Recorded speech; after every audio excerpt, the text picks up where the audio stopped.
बृहत वाङ्मय में कहा गया है, पुरिसा अत्तानमेव अभिनिगिद्ध एवं दुःखापमुख्यसि।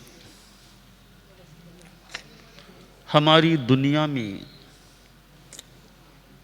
दुख तो है, सुख भी है और दुख भी है।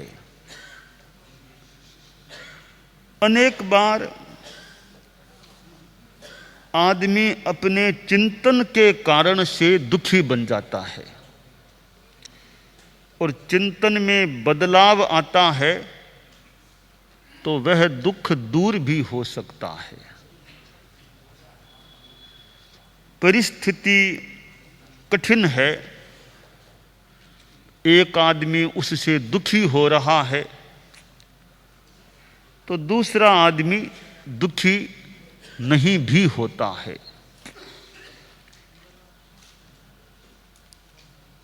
समस्या जीवन में आ सकती है, पर समस्या से मानसिक स्तर पर दुखी बनना जरूरी नहीं है। इस संदर्भ में समस्या और दुख एक नहीं है। समस्या अलग चीज है और दुख अलग चीज होती है। तो भौतिक कठिनाइयां भी आ सकती हैं और कई बार मानसिक परेशानियां भी हो सकती हैं, शारीरिक कठिनाइयां हो सकती हैं। भावात्मक विकास नहीं होता है तो आदमी कठिनाइयों से दब सकता है, आक्रांत हो सकता है। तो एक प्रश्न पैदा होता है कि संसार में दुख हैं, कठिनाइयों के रूप में हो, समस्याओं के रूप में हो, मानसिक रूप में हो। इन दुखों से छुटकारा मिल सकता है क्या? और मिल सकता है तो उसका तरीका क्या है? शास्त्रकार ने इस संदर्भ में मानो बताया है, दुख मुक्ति का उपाय प्रदर्शित किया है, प्रकट किया है। वह यह है कि अत्तानमेव अभिनिगिद्ध, अपने आप को ही अभिनिगृहीत करो, अपने आप पर ही कंट्रोल करो। एवं दुःखापमुख्यसि, इस प्रकार तुम दुख से मुक्त हो जाओगे। यानी सुख दुख हमारे भीतर है। कठिनाइयां हैं, आदमी बड़ा प्रसन्न है, और कठिनाइयां खास नहीं है फिर भी आदमी तनाव में जा सकता है, परेशान हो सकता है। हमारे साधु साध्वियां भी हैं, समणियां भी हैं, मुमुक्षु बाइयां भी आ चुकी हैं। तो हमारे यहाँ साधु संस्था में चित्त समाधि की बात चलती है कि चित्त समाधि ठीक रहनी चाहिए, इच्छा भी रहती है। और मैं भी जब साधु साध्वियां, समणियां भी बाहर से आते हैं चतुर्मास के बाद, तो पूछता भी हूं वे चित्त समाधि ठीक है ना? मैं ही नहीं, हमारी मानो परंपरा सी है आने वाले सिंघाड़ों आदि से पृच्छा करना और चित्त समाधि की जानकारी करना। चित्त में शांति है तो अच्छी बात है। अब वो चित्त समाधि है, इस विषय में मेरा विचार है कि मेरी चित्त समाधि मेरे हाथ में कितनी है और दूसरों के हाथ में कितनी है। मैं मेरी चित्त समाधि अपने हाथ में रख सकूं, अपने कंट्रोल में, अपने वश में रख सकूं तो बढ़िया बात है। और अगर मेरी चित्त समाधि पराश्रित हो गई, दूसरों पर आश्रित हो गई, यानी दो चीजें होती हैं, एक उपादान, कारण के दो प्रकार मान लें, उपादान कारण और निमित्त कारण। मेरी चित्त समाधि है, उसका उपादान कारण तो मैं खुद ही हूं, असमाधि है तो उसका भी उपादान कारण मैं खुद ही हूं। हां, दूसरे निमित्त बन सकते हैं, निमित्त तो दूसरे बन सकते हैं। अगर मेरा उपादान कमजोर है तो थोड़ा निमित्त मिला और मेरे असमाधि चित्त में अप्रसन्नता, दुख, कष्ट हो सकेगा। मेरा समाधि का उपादान मजबूत है, दूसरे कुछ भी बोल दें, कुछ भी कर दें, अपमान कर दें, आसाधना कर दें, काम करें न करें, तो मेरी समाधि जल्दी सी खंडित नहीं हो पाएगी, क्यों? मेरा उपादान मजबूत है। तो साधु साध्वियां समणियां हैं, तो चित्त समाधि ज्यादा से ज्यादा हमारे हाथ में अपनी समाधि रहनी चाहिए, निमित्तों पर आश्रित हम ज्यादा न रहें कि अमुक व्यवहार अच्छा नहीं करता इसलिए मेरी असमाधि, वो ऐसा बोल देता, ऐसा कर, बोलने वाला बोले, हमें क्या दिक्कत है, हम अपनी शांति में रहें। इस कान से सुना मानो उस कान से निकाला, हमारे क्या फर्क पड़ता है।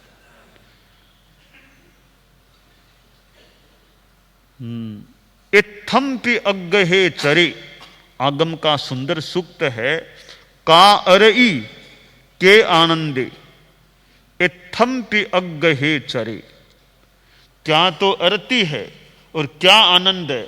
ग्रहण मत करो जल्दी सी, हम ग्रहण करते हैं तब दिमाग में असर होता है। उसने मुझे ऐसा बोल दिया, मेरा छोटा साधु, मेरे पास वाला मुझे ऐसा बोल दिया, अब दिमाग में ले लिया तो फिर असमाधि रे, मुझे ऐसा बोल दिया, मुझे ऐसा। वरना दिमाग में फालतू बातों को जमाओ मत, बस बोल दिया तो बोल दिया, कोई खास बात नहीं, कोई खास बात नहीं, बोल दिया तो बोल दिया। कभी मौके पर समझा सकते हैं, मेरे दिमाग में असर नहीं होना चाहिए। दुनिया में कहने वाले कुछ भी कह देते हैं, कोई गाली भी दे सकता है, पर हमारे दिमाग पर असर न हो तो हमारी चित्त समाधि प्रतिकूल परिस्थिति में भी कायम, स्थिर, मजबूत रह सकती है। कोई पत्र भेजता है निंदा का, आलोचना का, देख लो कि काम की चीज है तो ले लो, बोलना ठीक है, पत्र को विसर्जित करें। संत के पास एक आदमी आ गया कि ये अमुक ने पत्र भेजा है, तो छोटा साधु था, चेला शिष्य, वो पत्र लेकर सन्यासी को दिया, गुरु को, यह पत्र आया है। तो गुरुजी ने पत्र को पढ़ा, पढ़ने के बाद फाड़ दिया कि इसको विसर्जित कर दो। तो चेला बोला, इतना बड़ा पत्र था और आपने तो फाड़ दिया, सो रखा नहीं पत्र को। गुरुजी बोले, काम की चीज मैंने रख ली, बाकी छोड़ दिए। कि काम की क्या चीज? कि पत्र में आलपिन थी, वो मेरे काम की चीज थी, वो मैंने रख ली है, बाकी पत्र को बस प्रतिष्ठापित करता। तो कोई बात कहे, देखिए हम बैठे हैं, मान लो एक आदमी हमारे लिए, हम सब के लिए मान लो 5-7 बातें ऐसी वैसी बोल गया, हम यह सोचें भाई इसने 5-7 बातें बोली है, उन बातों में सच्चाई है क्या? अगर सच्चाई है, मेरे में कमजोरियां हैं तो ठीक है, इसकी बातों पर मैं ध्यान दूं, मेरी कमजोरियों को दूर करने का प्रयास करूं। इसने जो बातें कही, हम सब ने सोच लिया भाई कोई तथ्य है ही नहीं, तथ्यहीन बात है, तो दिमाग में तनाव किस बात का? छोड़ो बात को, ऐसे बोल दिया तो बोल दिया, उस पर ज्यादा ध्यान ही मत दो। तो काम की बात है तो ग्रहण कर लो, परिष्कार करने का प्रयास करो, जरूरत है तो। काम की बात है ही नहीं, गुस्सा क्यों करना, छोड़ो बात को, दिमाग को लगाओ मत इस फालतू बातों में। इसलिए चित्त समाधि अपने हाथ में ही ज्यादा रहे तो अच्छी बात है। आप लोग गृहस्थ जीवन जीते हैं, परिवार में जीते हैं, जैसे हमारे साधुओं के भी समूह होते हैं, आपके भी अपना परिवार है, तो परिवार में भी तो कई लोग हैं, किसी ने कुछ बोल दिया कर दिया तो वहां भी चित्त समाधि भंग हो सकती है। तो यही बात परिवार के लिए है भी, ठीक है कोई काम की बात है तो ध्यान दे ले, वरना उसको समझा दें भैया यह बात ऐसे है, तुम अनावश्यक बात मत करो। फिर भी नहीं मानता तो वो जाने, हम अपने शांति में रहें, हम परेशान न बने। तो परिवार हो गृहस्थों का, चाहे साधु संस्था के सिंगाड़े आदि आदि हो, अपनी शांति अपने पास रहे, ऐसा हमारा अभ्यास हो, यह काम्य है कि चित्त समाधि अपनी बनी रहे।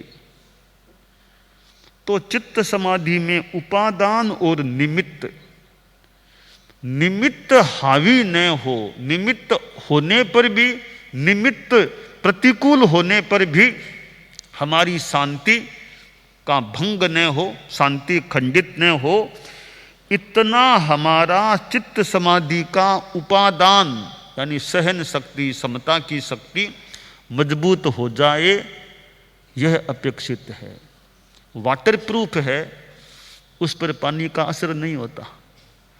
हम अपने मन को मानो वाटर प्रूफ कह दें कि निमित्त प्रूफ कह दें, बना लें, निमित्तों का फिर जल्दी सी असर न हो, बस शांति में बैठे हैं। संत के पास एक आदमी आया, बोला कि गुरुजी मैं गांव के अंदर से आ रहा हूं, तो गांव में बाजार में कुछ लोग आपको गालियां, आपके लिए गालियां बोल रहे थे। इसी गांव में जहां आप विराजित हैं, गांव में बाजार में लोग, कई लोग, वो अमुक अमुक लोग गालियां बोल रहे थे, आपको गालियां दे रहे थे। संत ने कहा भैया मुझे गालियां दे रहे थे मुझे गालियां, तो मैं तो गालियों को लेता नहीं, तो मुझे गालियां फिर वो कैसे दे सकते हैं? मैं लेता ही नहीं तो मुझे दे कैसे सकते हैं फिर वो गालियां? कोई हांती भेंट, कोई हांती लेकर जाए, सामने वाला स्वीकार ही न करे, हांती वापस कहां जाएगी? तो मैं तो गालियां लेता नहीं हूं। तो नहीं गुरुजी, आपका नाम लेकर बोल रहे थे वो, मैंने अपने कानों से सुना है, खुद ने सुना है, आपका नाम लेकर गालियां बक रहे थे वो। संत बोला भैया हो सकता है गालियां बोली हो, मैं तो गालियों को स्वीकार करता नहीं हूं, तो मेरे लिए तो वे गालियां और किसी आदमी को दी हुई गालियों के समान है, मैं उन्हें स्वीकार ही नहीं करता, ध्यान भी नहीं देता, मेरे क्या फर्क पड़ता है, वो कुछ भी बोलो, मेरे मन पर कोई असर नहीं है। यह है चित्त समाधि को सुरक्षित रखना। निमित्त भले प्रतिकूल है कि गालियां दे रहे हैं या बोल रहे हैं, वो निमित्त है, तो निमित्त मेरी समाधि को खंडित कर दे, उपादान मजबूत है तो निमित्त क्या करेगा?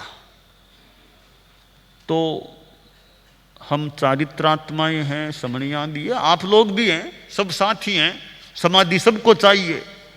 अपना उपादान इतना मजबूत रखें, समता की साधना, उस चिंतन को अच्छा रखें।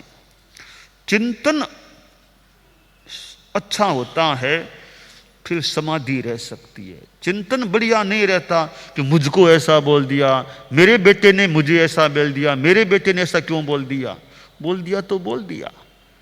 वो बार बार दिमाग में करोगे, मुझे ऐसा कैसे बोल दिया, मैं बाप हूं, मुझे कैसा बोल दिया, तो सोचते रहेंगे तो तनाव हो सकता है। तो बोला ठीक है, बोल दिया, कोई बात नहीं, कभी मौके पर समझाना है उसको यथासंभव, हम अपनी शांति में रहें। तो सहिष्णुता होती है तो शांति रह सकती है। तो ऐसे आलंबन सूत्र कई जीवन में अपना लिए जाएं कि दूसरे के कहने से मैं नीच नहीं हो जाऊंगा।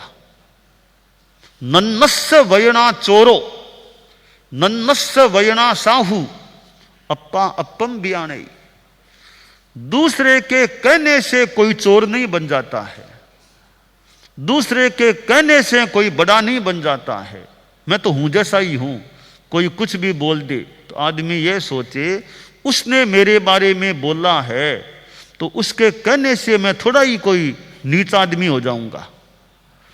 मुझे सर्टिफिकेट देने का अधिकार उसके पास है क्या कि मैं कैसा आदमी हूं? बोला तो बोल दिया उसने।